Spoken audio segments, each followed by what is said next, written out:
Hello dear દોસ્તો, હું પ્રશાંત પંચાલ આપ સૌનું વર્લ્ડ ઇન બોક્સમાં હાર્દિક સ્વાગત કરું છું. મિત્રો, મુખ્ય પરીક્ષામાં આવનારા અંગ્રેજી માટે વર્લ્ડ ઇન બોક્સ એકેડમી દ્વારા શરૂ કરવામાં આવેલો એક નવો પ્રોજેક્ટ જેનું નામ છે પ્રોજેક્ટ CDE, જેનું ફૂલ નેમ છે crack descriptive English. Descriptive English એટલે કે વર્ણનાત્મક અંગ્રેજી, જેને આપણે ક્રેક કરવાનો છે. એટલે કે જેમાં વિદ્યાર્થીઓને સૌથી વધુ ડર રહેલો હોય છે અંગ્રેજી ભાષામાં લખવાનો, એ ડર આપણે દૂર કરવાનો છે અને એ સબ્જેક્ટમાં મેક્સિમમ માર્ક્સ સ્કોર કરવાના છે. તો એ હેતુથી આપણે આ સિરીઝ ચલાવી રહ્યા છે. આજે પ્રોજેક્ટ CDE અંતર્ગત દોસ્તો આપણું લેક્ચર નંબર 9 છે, જેમાં આપણે ડિસ્ક્રિપ્ટિવ સિમ્પલ પાસ્ટ ટેન્સ શીખવાના છીએ, એટલે કે વર્ણનાત્મક સાદો ભૂતકાળ, જેમાં આજે પેરેગ્રાફ 2 ડિસ્કસ કરવાના છીએ. આ જે પેરેગ્રાફ 2 છે એ પોખરણ ખાતે ભારતનું પરમાણુ પરીક્ષણ જે 1998માં કરવામાં આવેલું હતું એના આધારિત પેરેગ્રાફ છે.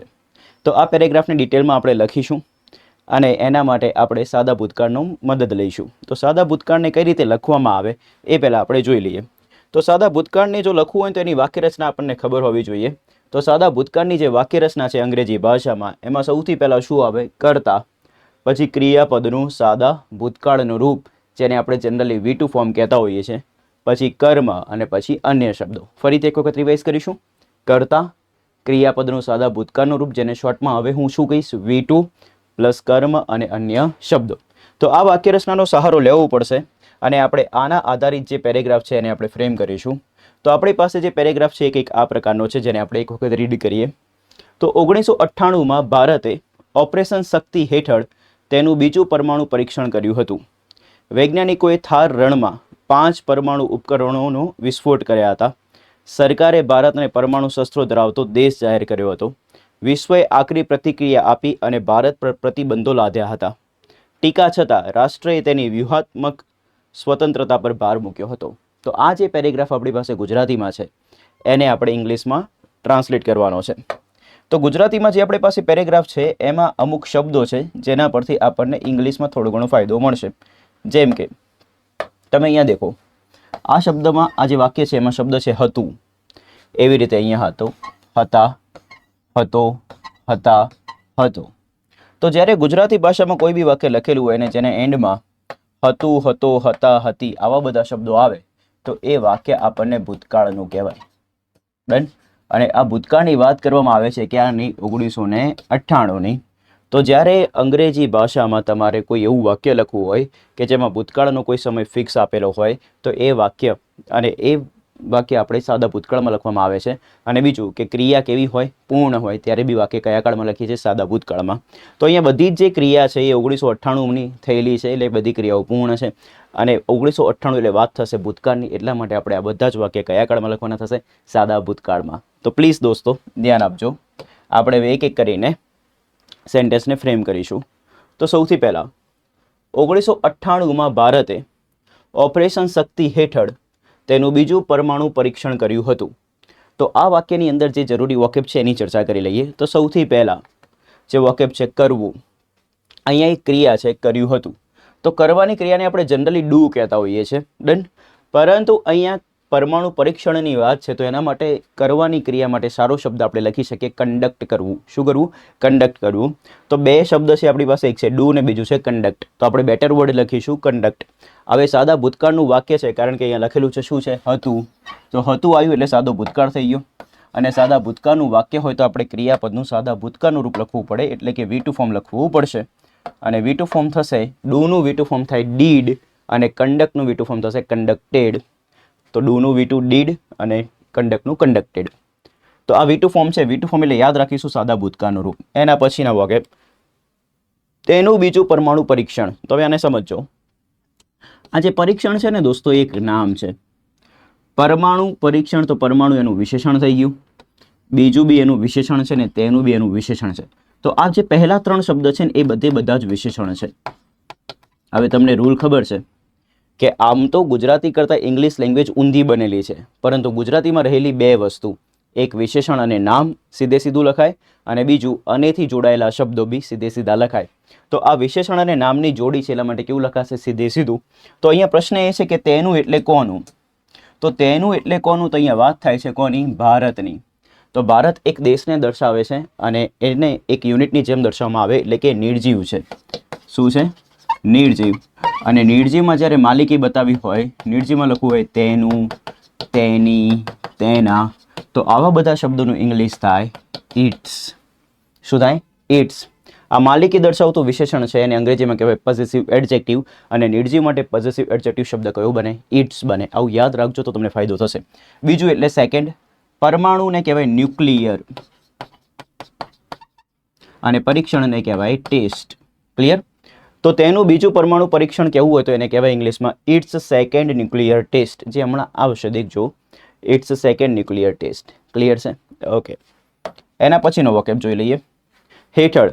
જ્યારે કોઈ વસ્તુ કશાકની હેઠળ થતી હોય ત્યારે લખવામાં આવે છે અંડર, તો હેઠળનો શબ્દ થશે under.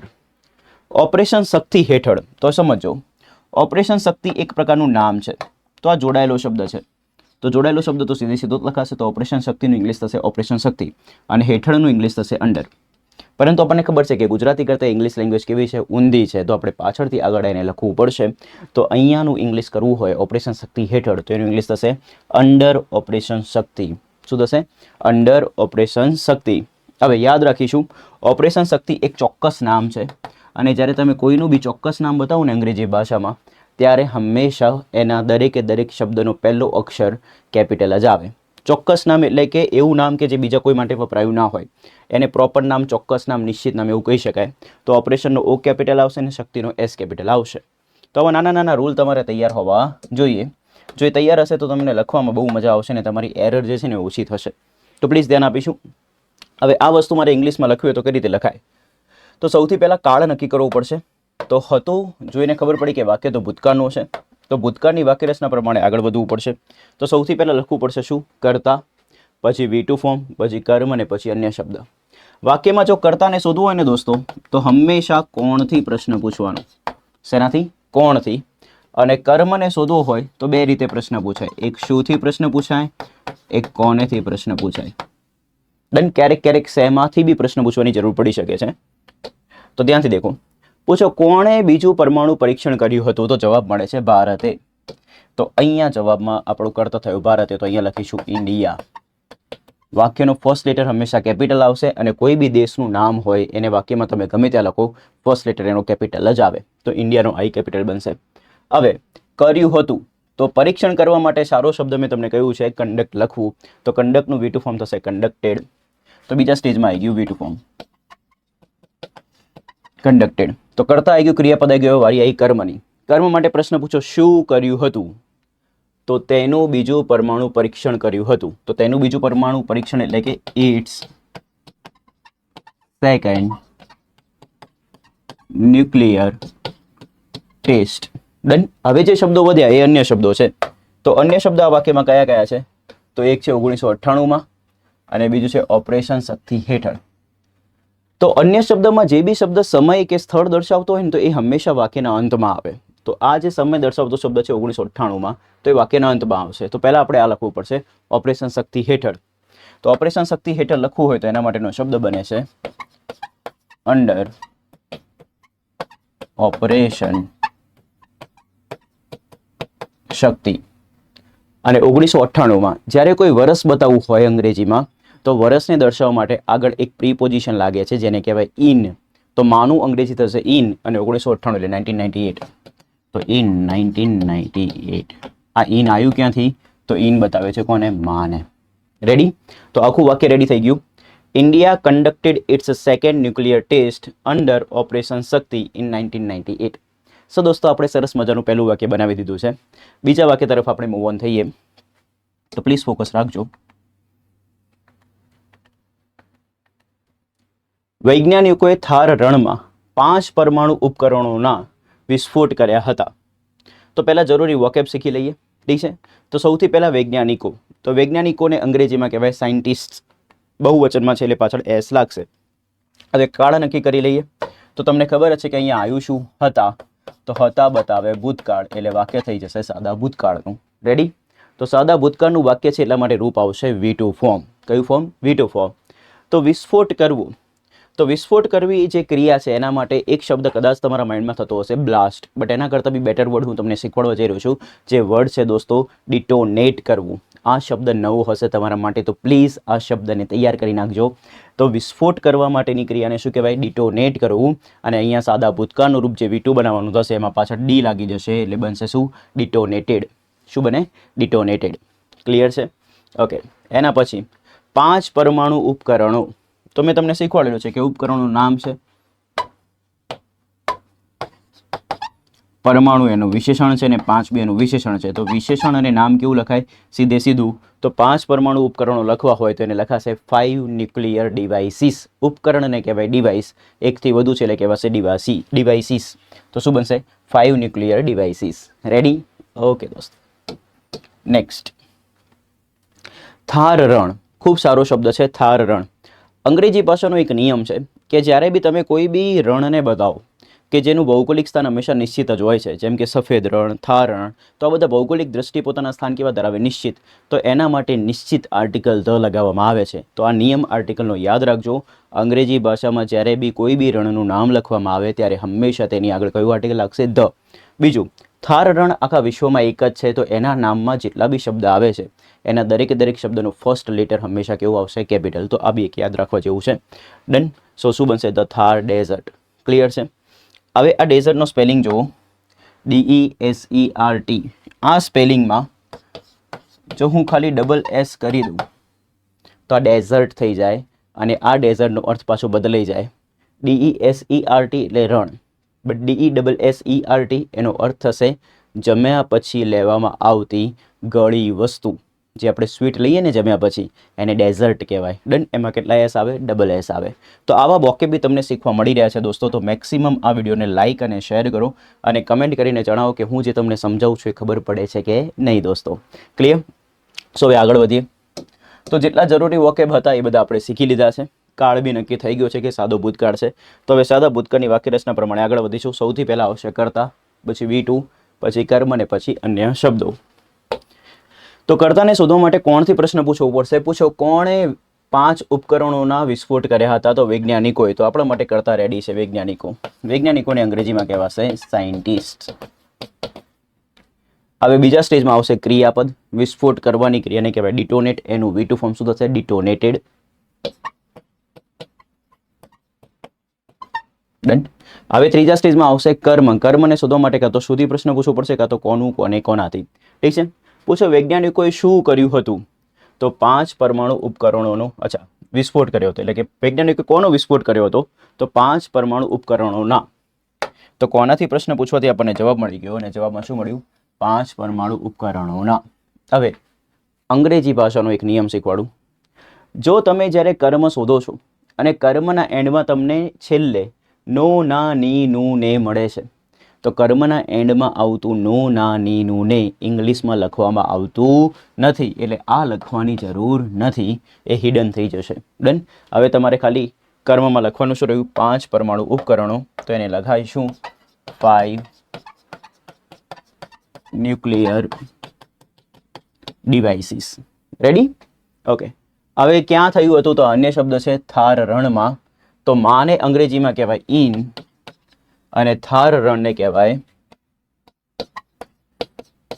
The Thar desert. The article અહીંયા બોલાય નહીં. જો બોલાવશે તો લખવામાં માર્ક્સ કપાશે. દોસ્તો, દરેક વસ્તુમાંથી આપણને માર્ક મળવા જોઈએ. આપણે એક બી એવી જગ્યા નહીં રાખવાની કે જ્યાંથી આપણા માર્ક્સ કપાય.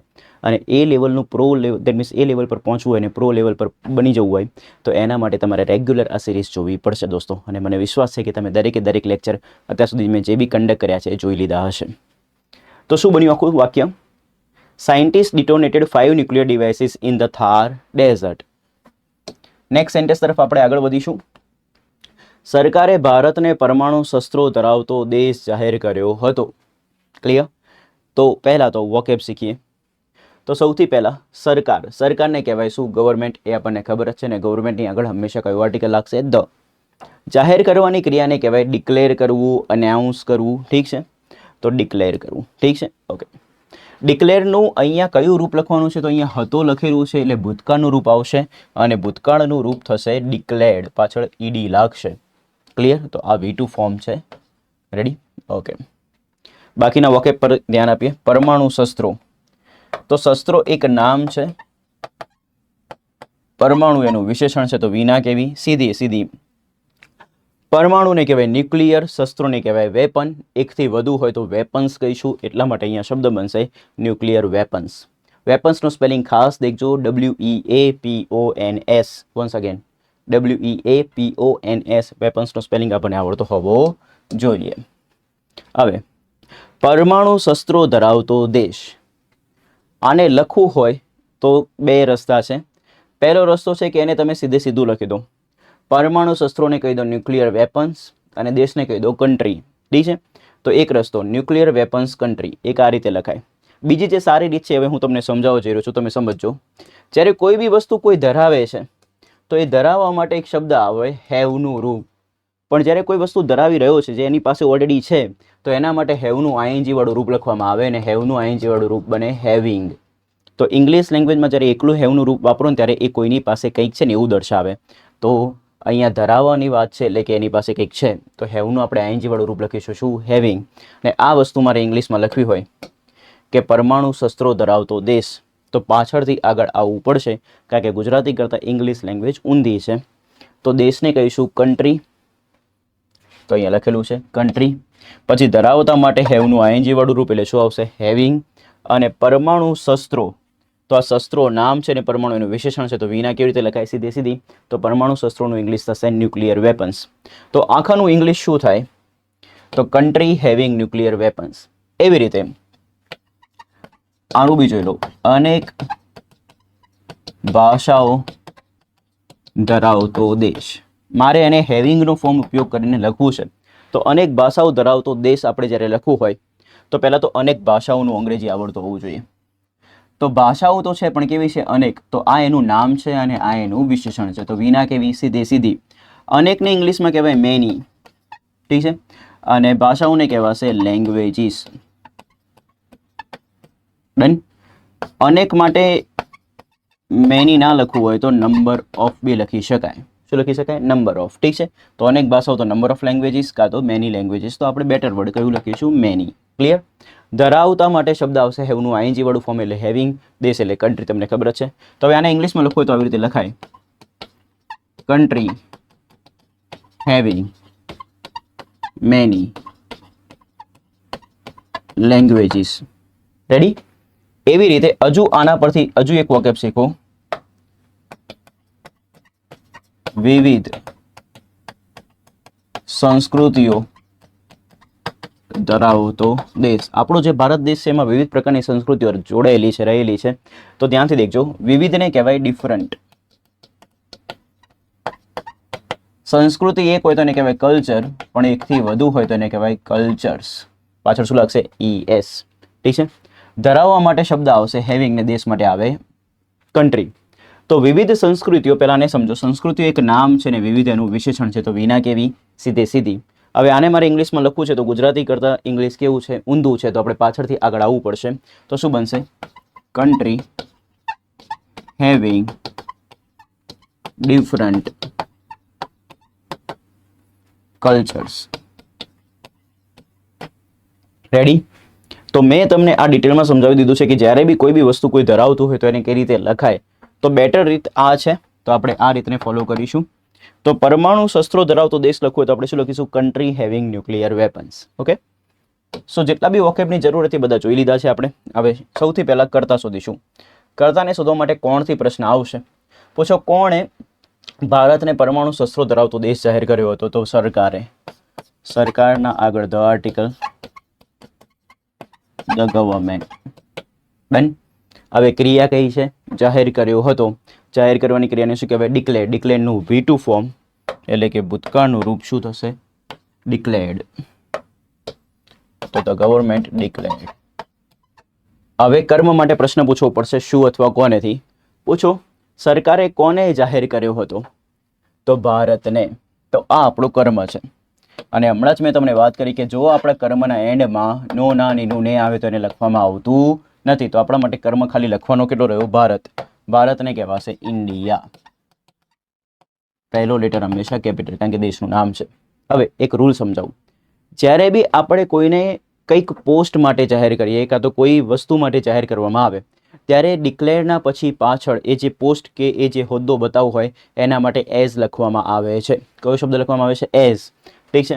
તો ધ ગવર્મેન્ટ ડિક્લેર ઇન્ડિયા, હવે કયા દરજ્જા માટે જાહેર કર્યો તો એ દર્શાવવા માટે શું આવશે? એઝ. ઠીક છે. શું દરજ્જો મળેલો છે? પરમાણુ શસ્ત્રો ધરાવતો દેશ. તો એને લખવું હોય તો શું લખાશે? Country having nuclear weapons.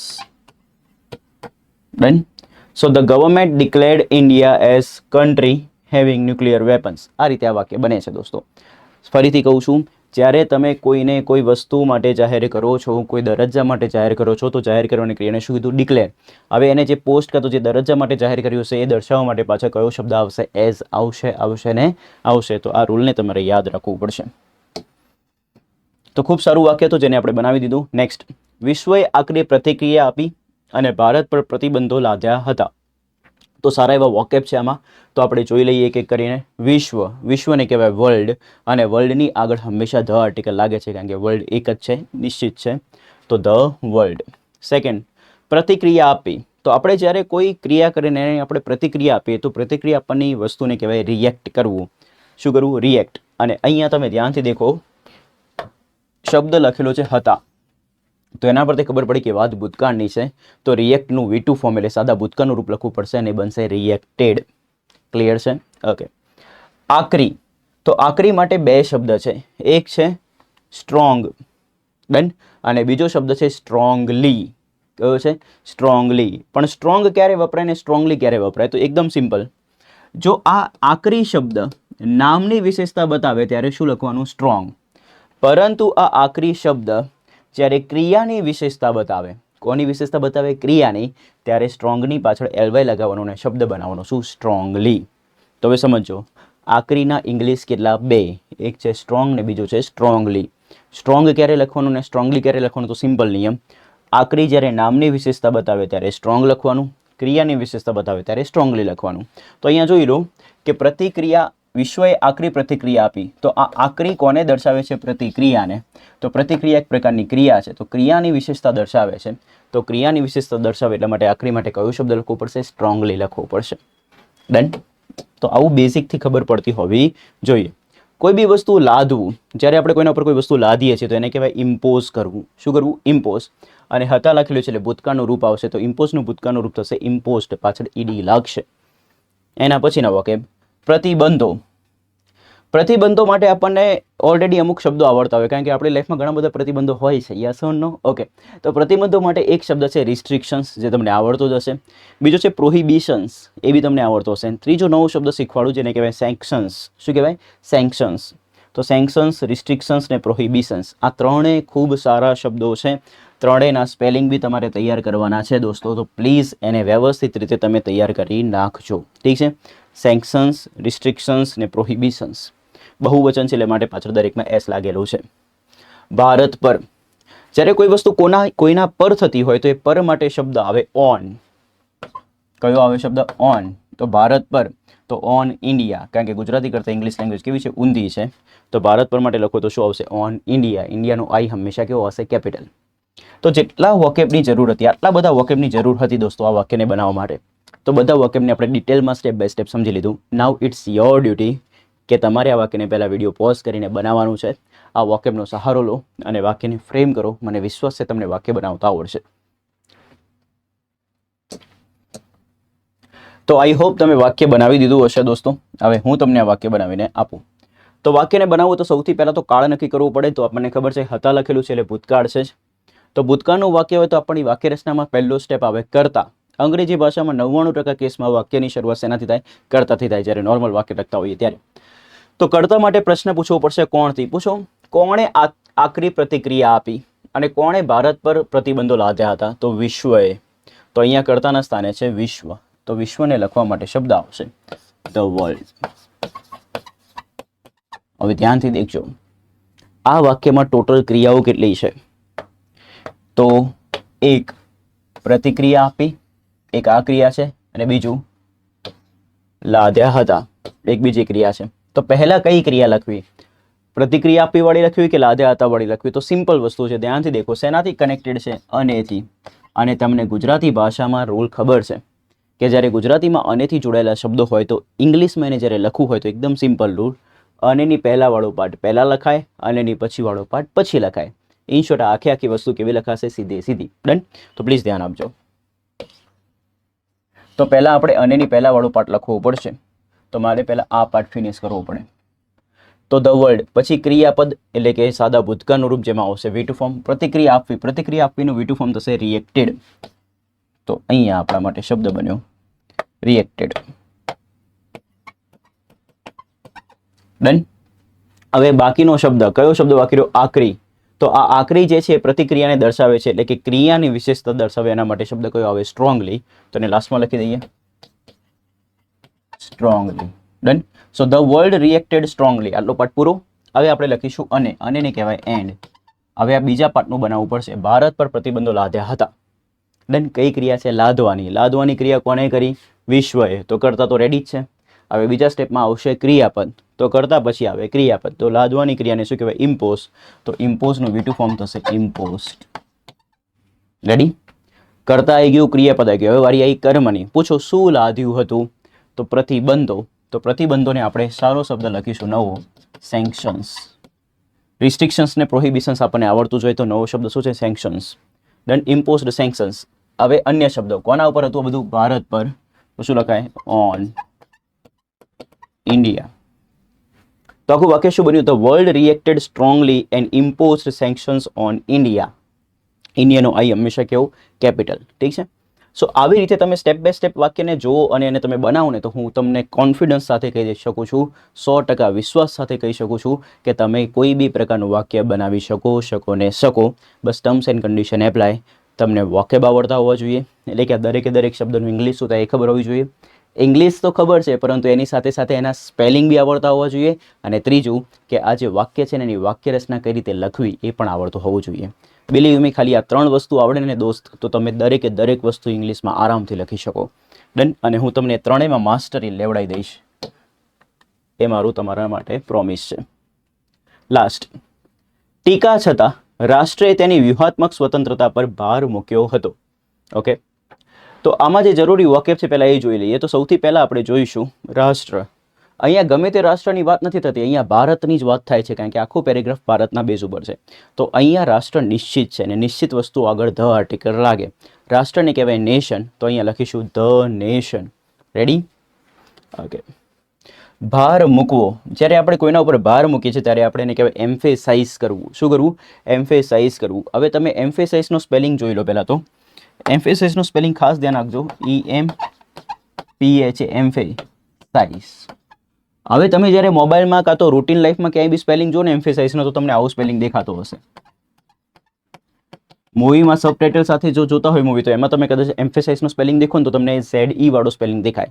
દોસ્તો બંને સ્પેલિંગ સાચા છે. ડિફરન્સ ખાલી એટલો છે કે આ જે ZE વાળો શબ્દ છે એ છે અમેરિકન ઇંગ્લિશમાં અને આ SE વાળો જે શબ્દ છે એ છે બ્રિટિશ ઇંગ્લિશમાં. આપણને ઇંગ્લિશ બ્રિટિશર્સ લોકોએ શીખવાડેલું છે, એટલા માટે આપણે બ્રિટિશ ઇંગ્લિશ ફોલો કરીએ છીએ. તો આપણે આ સ્પેલિંગ લખીશું.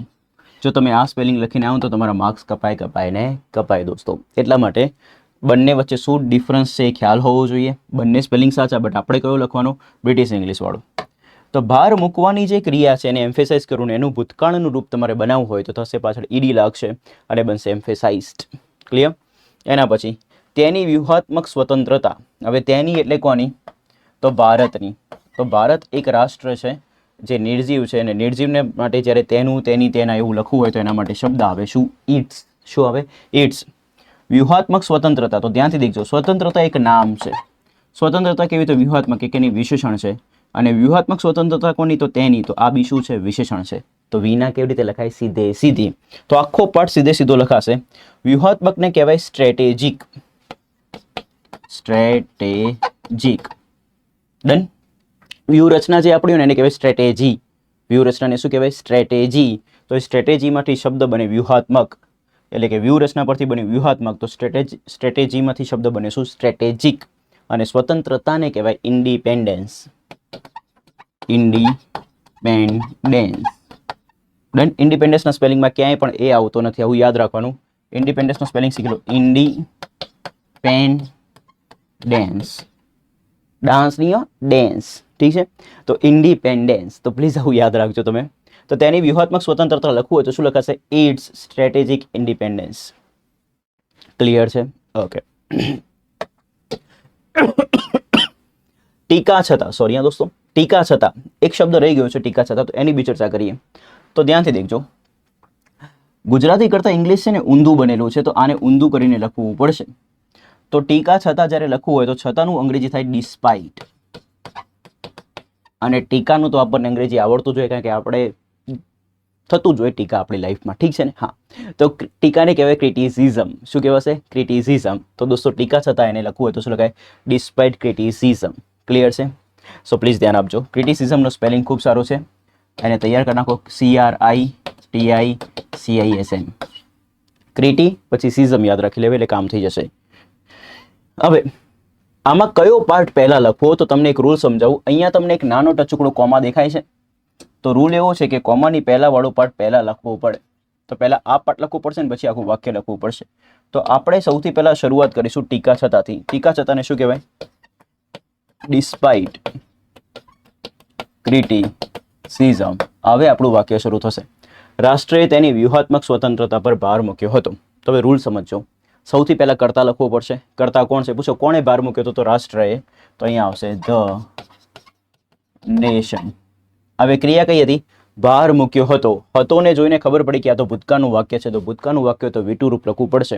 ભાર મૂકવાની ક્રિયાને કહેવાય એમ્ફેસાઇઝ કરવું, એનું V2 ફોર્મ થશે એમ્ફેસાઇઝ. ડન. હવે એક નિયમ બતાવું. આપણે જનરલી જ્યારે આ પર લખેલો શબ્દ મળે છે તો પરનું અંગ્રેજી ઓન થાય છે. શું થાય છે? ઓન થાય છે. પરંતુ જ્યારે ભાર મૂકવાની વાત હોય, કોઈને એમ્ફેસાઇઝ કરવાની વાત હોય, તો એ કેસમાં પર માટે ઓન લખવાની જરૂર હોતી નથી, કારણ કે એમ્ફેસાઇઝનો અર્થ થાય છે ભાર મૂકવો, તો એ કોઈના ઉપર મુકાતો જ હોય, તો એના માટે પર્ટિક્યુલર પર શબ્દનું ઇંગ્લિશ લખવાની જરૂર નથી. એટલા માટે આ ઓન લખવામાં આવશે નહીં, આ હિડન થઈ જશે. ડન. આવા બેઝિક નિયમો ખબર પડતી હોવી જોઈએ કે એમ્ફેસાઇઝ પછી ઓન આવતું નથી. તો હવે ખાલી લખવાનું શું રહ્યું? તેની વ્યૂહાત્મક સ્વતંત્રતા. ડન. જે આપણા માટે અન્ય શબ્દની રીતે છે, તો આપણે લખી દઈએ તેની વ્યૂહાત્મક સ્વતંત્રતા. તો શું આવશે? Emphasized its strategic independence. તો આખું વાક્ય શું બન્યું? Despite criticism the nation emphasized its strategic independence. Spelling ખાસ તમારા સાચા હોવા જોઈએ. તમને અહીંયા જે વોકેબ બતાવું છું તમારે ખાલી જોવાના નથી, અને તમારે લખીને તૈયાર બી કરવાના છે. આખો વિડીયો ફિનિશ થઈ જાય એના પછી દોસ્તો તમારે જાતે આખું જે પેરેગ્રાફ આવે છે એ પેરેગ્રાફને તમારે જાતે ફ્રેમ કરવાનું રહેશે. રેડી? સો આ જ વિડીયોમાં જે મેં તમને પેરેગ્રાફ બતાવ્યો હતો એ વિડીયોમાંથી તમે એ પેરેગ્રાફ પોતાની નોટબુકમાં લખો અને એને તમે ઇંગ્લિશમાં જાતે ટ્રાન્સલેટ કરો વોકેબ તૈયાર કરીને, અને પછી ચેક કરો કે તમારે કેવું વાક્ય બને છે. So thank you very much દોસ્તો. આપણે આ લેક્ચરને અહીંયા આપણે ફિનિશ કરીશું. આ લેક્ચરની અંદર આપણે સિમ્પલ પાસ્ટ ટેન્સનો પેરેગ્રાફ 2 ડિસ્કસ કર્યો, જે આપણે પરમાણુ ન્યુક્લિયર જે હતું, ન્યુક્લિયર ટેસ્ટ એના ઉપર આધારિત હતો, કે જે પોખરણ ખાતે કરવામાં આવેલું હતું. ડન. સો આની સાથે આપણે આ લેક્ચરને ફિનિશ કરીશું. મળીશું નેક્સ્ટ લેક્ચરમાં, જેમાં આપણે સિમ્પલ પાસ્ટ ટેન્સનો પેરેગ્રાફ 3 ડિસ્કસ કરવાનો રહેશે. તમને આ લેક્ચર કેવું લાગે છે, તમને હું જે સમજાવું છું એ સમજાય છે કે નહીં, એનું ડિટેલમાં તમે મને કમેન્ટ કરીને બતાવો. તમે મેક્સિમમ શેર કરજો દોસ્તો, કારણ કે ગુજરાતના ઘણા વિદ્યાર્થીઓને લખવામાં પ્રોબ્લેમ રહેલી છે અંગ્રેજી ભાષામાં, તો એ પ્રોબ્લેમ દૂર કરવા માટે જ આ ઇનિશિયેટિવ લીધેલો છે. ઠીક છે? મળીએ નેક્સ્ટ લેક્ચરમાં. Till then by, take care દોસ્તો.